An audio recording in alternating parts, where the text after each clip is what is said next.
Bom, hoje retomamos nossa parte histórica da arte, mais focado na arte clássica do período renascentista, lá dos anos 1400 até os anos 1600 depois de Cristo. Vamos abordar hoje um artista muito importante, principalmente no quesito escultura. Foi um dos maiores escultores da humanidade, que é o Michelangelo de Ludovico Buonarroti Simoni, mais conhecido como Michelangelo. Ele nasceu na cidade de Caprese, fica oeste de Florença, na Itália. Seu pai, o Ludovico, ele já foi prefeito da cidade.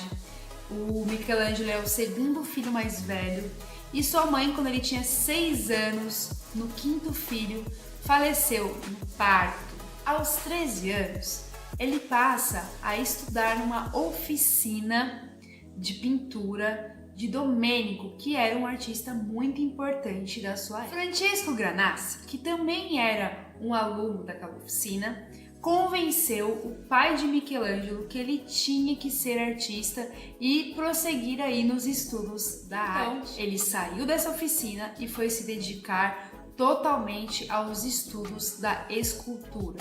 E foi aí que Lorenzo Medici convidou o Michelangelo para passar a estadia em sua casa.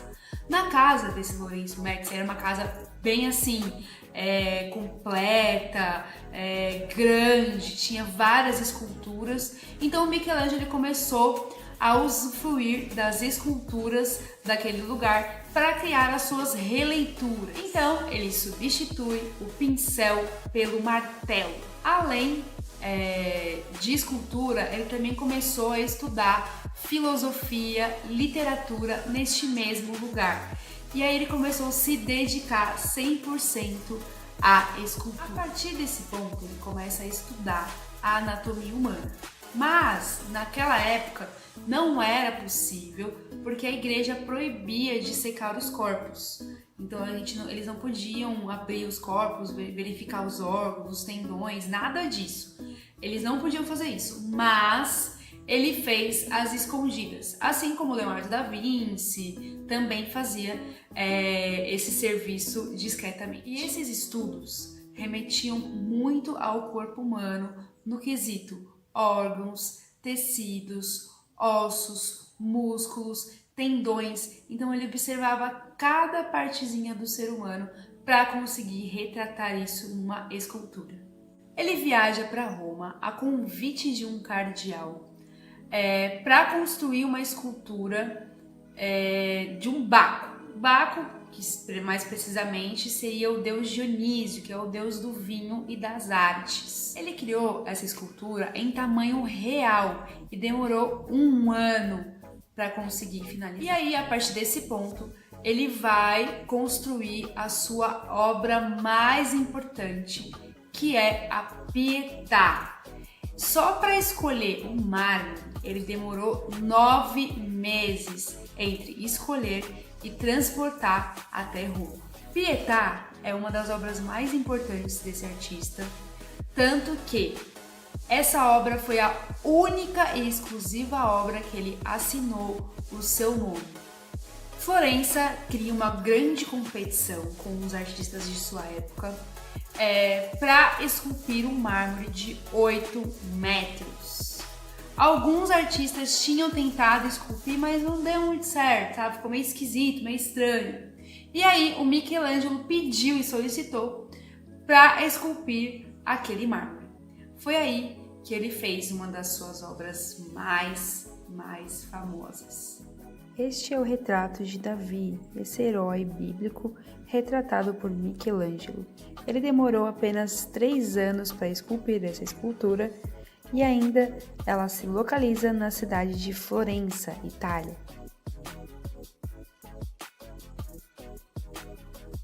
Observem a dimensão desta obra em relação a uma pessoa comum.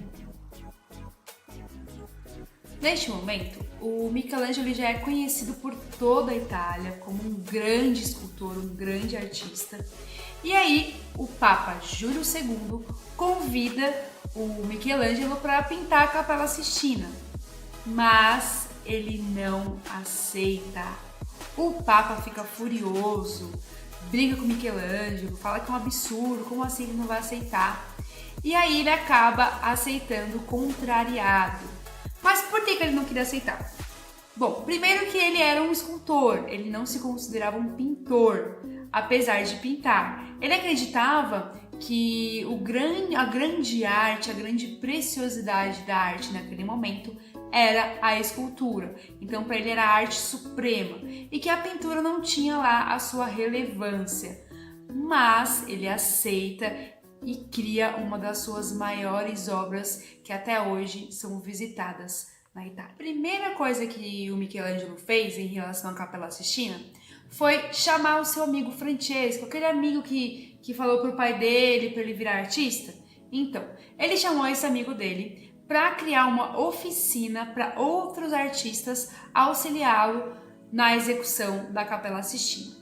Os 3 primeiros meses foi só para projetar e executar os andaimes que iam ficar para ele conseguir desenhar e pintar nas paredes.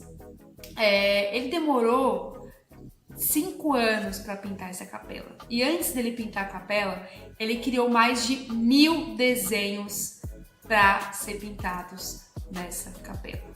Então foi um trabalho assim primoroso, um trabalho de primeira e que demorou muito tempo para ser executado, mas que ficou em estado de perfeição.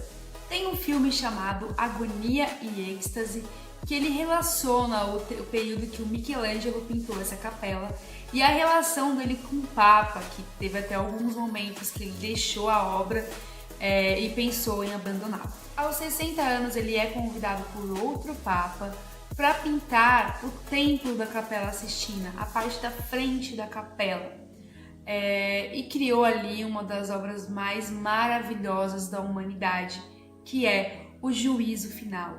Ele também demorou 5 anos para concluir essa obra. Aos 70 anos ele começa a ficar triste porque ele começa a perder os amigos próximos que estão morrendo, e ele nunca se casou, então ele era uma pessoa bem sozinho. E é aí que ele cria a sua segunda escultura da Pietà e chega no final de concluir a quebrar algumas partes dos braços, das pernas daquela escultura. Chegando ali no final da sua vida, ele também teve alguns trabalhos como arquiteto e ele projetou uma igreja muito importante que foi a Basílica de São Pedro, junto ali com Rafael Sanzio e alguns outros artistas. Mas ele não conseguiu ver a obra por completo porque ele morreu antes. Aos 88 anos, em 1564, Michelangelo morre.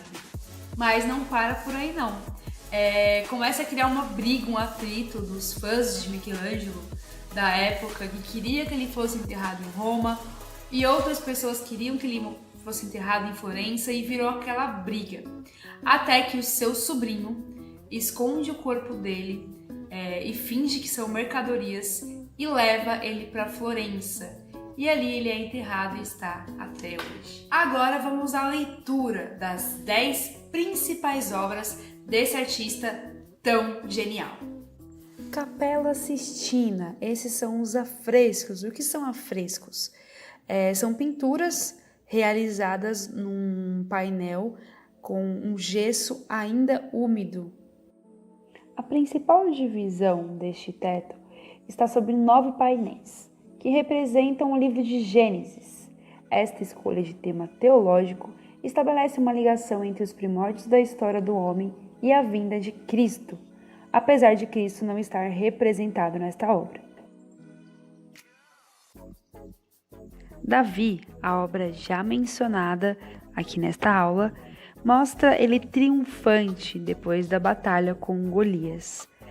Michelangelo começou a esculpir essa escultura aos 26 anos, finalizando aos 29.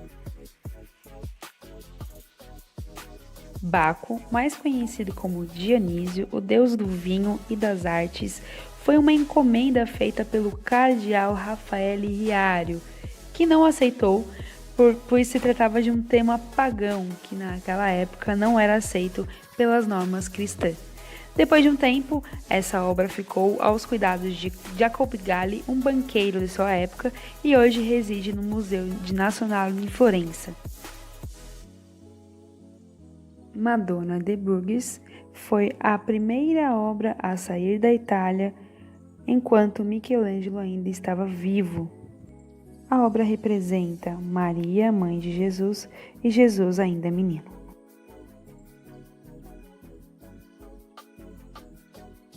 O Monumento de Santo Antônio foi a primeira pintura conhecida de Michelangelo, que ele tinha mais ou menos 12 ou 13 anos. E foi uma releitura de uma gravura de um pintor alemão chamado Martin Schöler.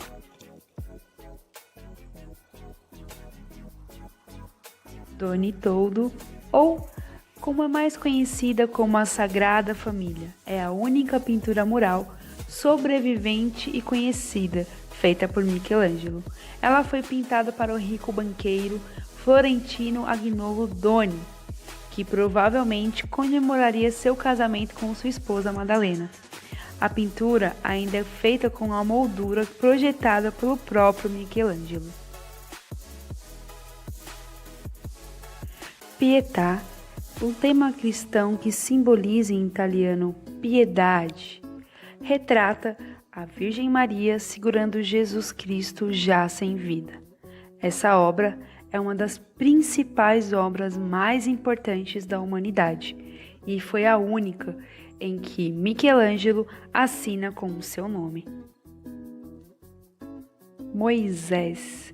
Dizem que depois de concluir essa escultura, Michelangelo passou por um momento de alucinação diante de tamanha beleza dessa obra e bateu com o martelo na estátua e começou a gritar: "Por que não falas?"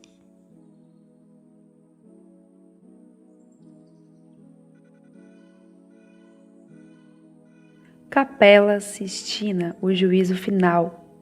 Depois de 25 anos que o artista pintou o inspirador teto da Capela Sistina, ele volta para pintar o altar. Nessa magnífica pintura, ele retrata o julgamento final de Deus sobre a humanidade e foi inicialmente bastante controverso em sua representação da nudez. O Papa da época chegou a contratar outros pintores para pintar as partes inapropriadas.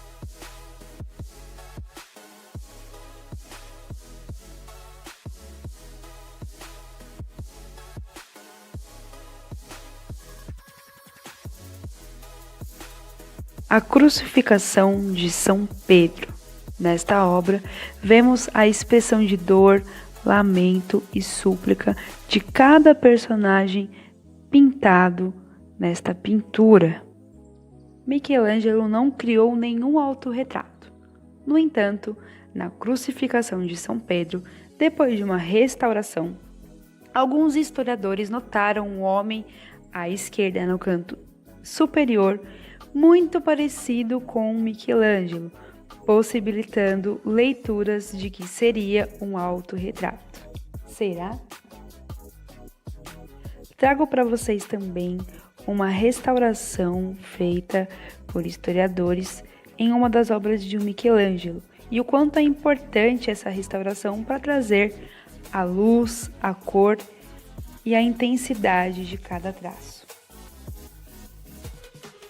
Espero que vocês tenham gostado de todas as obras, da história de vida desse artista.